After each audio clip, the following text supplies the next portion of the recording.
میرے پاس ایک مرتبہ ایک آدمی آیا، اس نے تبلیغ جماعت میں کافی وقت بھی لگایا ہوا تھا اور ہر سال چیلے لگاتا تھا، اور آدھی زندگی گھر میں اور آدھی زندگی رائے میں گزارتا تھا۔ اب بتائیے اتنا نیک آدمی کہنے لگا جی کہ گھر کا ماحول اچھا نہیں ہے، بیوی میری نافرمان ہے اور بچے بھی میری بات نہیں مانتے، تو میں بچوں کو لایا ہوں کہ آپ ان کو بیعت کیجئے۔ خیر میں نے بچوں کو بیعت کیا، بیوی کو بیعت کیا۔ پھر اس کے بعد میں نے بیوی سے یہ پوچھا کہ بھائی آپ اس کی بات کیوں نہیں مانتی؟ تیرا خامد اتنا دیندار ہے، نیک ہے، تو آپ خوش ہو کہ اس کے ساتھ زندگی گزارو۔ اس نے کہا جی کہ میرا خامد بہت نیک ہے، بہت دیندار ہے، مگر یہ خامد میرے پاس کئی مہینے آتا ہی نہیں ہے، اب میں زندگی کیسے گزاروں؟ میں بھی انسان ہوں۔ تو صاف ظاہر ہے کہ میں پھر اس کے ساتھ جھگڑے کرتی ہوں، لڑتی جھگڑتی ہوں۔ تو مجھے سمجھ آ گئی کہ لڑائی کی بنیاد کیا ہے۔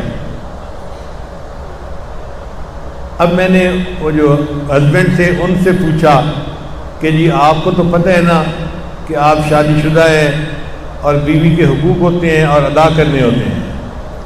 اس کو تو سارا پتہ تھا، کہنے لگا جی ہاں بالکل پتہ ہے۔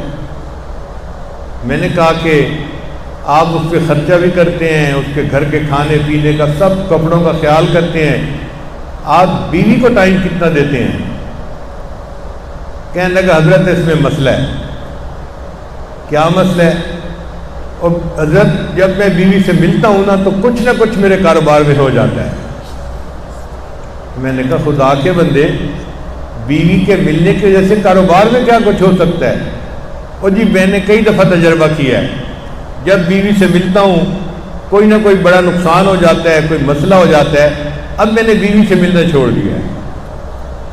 میں نے کہا کہ آپ نے اتنے سال تبلیغ میں کیا سیکھا؟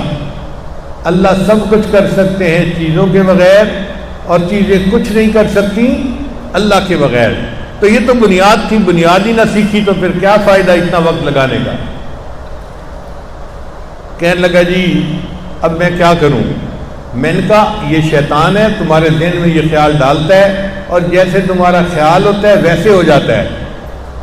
اب تم اس خیال کو توڑو، شیطان کو یہ کہو کہ میں بیوی سے ملوں گا، اگر میرا نقصان 10 گنا ہوتا ہے تو بھی ہوتا رہے، کوئی فرق نہیں پڑتا۔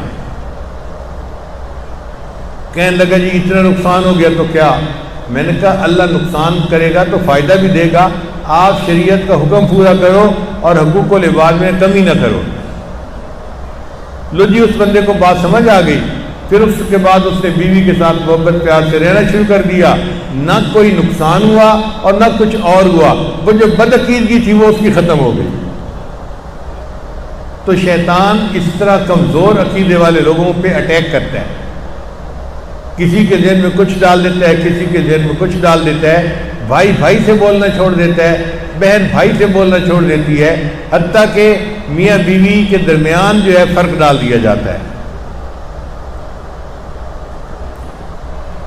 آپ اس بات پہ بہت مضبوط رہیں کہ پوری دنیا نقصان دینے پہ تل جائے، وہ نقصان نہیں پہنچا سکتی جب تک میرا رب نہ چاہے، اور پوری دنیا نقصان دینے پہ تل جائے تو نہیں پہنچا سکتی جب تک میرا اللہ نہ چاہے۔ اور اگر یہ نقصان نفع اللہ کی طرف سے ہے تو پھر اس کو کوئی روک ہی نہیں سکتا، پھر میں اس پر حاضر ہوں۔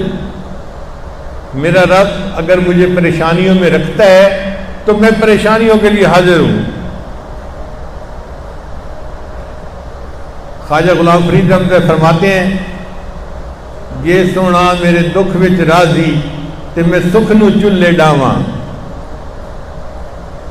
یہ سونا میرے دکھ وچ راضی تے میں سکھ نو چلے ڈاواں۔ اگر اللہ میرے دکھ میں راضی ہے نا تو میں سکھ کو چولہے میں ڈالتا ہوں۔